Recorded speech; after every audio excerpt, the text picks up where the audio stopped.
गदिमांची पंचवटी पाडण्यासाठी वास्तू पाडण्यासाठी घरातल्यांनाच दबाव देण्यात येतोय। गदी माडगुळकरांचे नातू सुमित्र माडगुळकर यांचा हा आरोप आहे। वास्तू पाडावी किंवा बिल्डरला विकावी यासाठी नातेवाईकांनी दबाव आणलेला आहे।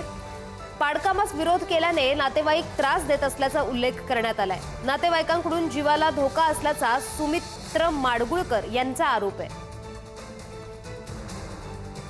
ज्येष्ठ साहित्यिक गदिमा माडगुळकर यांच्या पंचवटी निवासस्थान पाडण्यासाठी किंवा बिल्डरला देण्यासाठी दबाव येत असल्याचं सुमित्र माडगुळकर यांनी एक पोस्ट केलेली आहे, फेसबुक पोस्ट।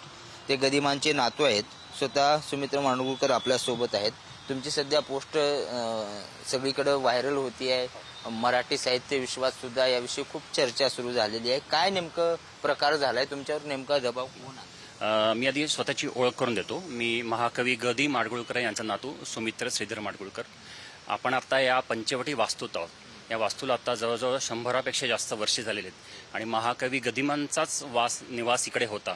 गीतरामायणासारखं महाकाव्य, अनेक कलाकृती इथे निर्माण झाल्या, अनेक पुस्तकं निर्माण झाली, अनेक चित्रपटाचं कथा इथे लिहिल्या गेल्या, गाणी लिहिली गेली।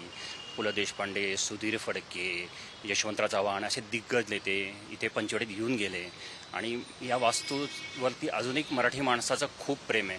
आजही आम्ही असा अनुभव घेतो की बाहेरनं लोक या वास्तूला नमस्कार करतात।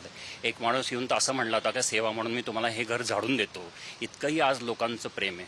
पण आज दुर्दैव असं की आमच्याच घरातली लोक ही वास्तू आज पाडायला निघालेली आहेत आणि मी ह्याला गेले अनेक वर्ष विरोध करतोय। पण गेल्या काही महिन्यापासून मी विरोध करतोय म्हणून माझ्याविरुद्ध खोट्या पोलीस कंप्लेंट करणं, माझ्याविरुद्ध फेसबुकवरती खोट्या पोस्ट टाकणं, माझी बदनामी करणं, मी माझा आईचा छळ घालतोय अशी खोटी पोस्ट टाकणं, या लेवलला ही लोक गेलेली आहेत। त्याच्यानंतर अनेक बिल्डरची लोक, अनेक एजंट, अनेक गुंड प्रवृत्तीची लोक ही पंचवटीत येतात। आम्ही एकटे असतो, आम्हाला त्रास देण्याची शक्यता आहे। पुढे मागे जर माझ्या जीवाचं काही बरं वाईट झालं, माझी लहान मुलगी आहे, माझ्या बायकोचं काही बरं वाईट झालं, त्याला हीच लोक जबाबदार असतील, कारण हे पंचवटी पाडण्यासाठी कुठल्याही लेवलला जाते। माझ्या दुर्दैवाने गदिमांची पुढची पिढीच हे उद्योग करते आहे आणि त्याला मी गदिमांचा नातू, यांची बायको आणि माझी नात ही आम्ही तिघं म्हणून खूप विरोध करतोय। माझं असं म्हणणं आहे की हा वारसा जतन झाला पाहिजे, पुढच्या पिढीला ही वास्तू बघायला मिळाली पाहिजे, ही जतन व्हावी, सरकारने जमलं तर घ्यावी। आणि दुसरं म्हणजे आपल्याला कदाचित कल्पना असेल की गेली जवळजवळ 10 वर्षे झगडून मी गदिमांचं स्मारक पुण्यामध्ये उभं केलेलं आहे। त्याची इमारतही कंप्लीट झालेली। एकीकडे तुम्ही लोकांच्या पैशावरती गदिमांचं स्मारक उभारताय आणि इकडे तुम्ही त्यांचा स्वतःचाच बंगला पाडायच्या मागे लागलेला आहे आणि गदिमांची पुढची पिढीच म्हणजे दुसरी पिढी जी त्यांची मुलं आहेत हेच एक उद्योग करतात।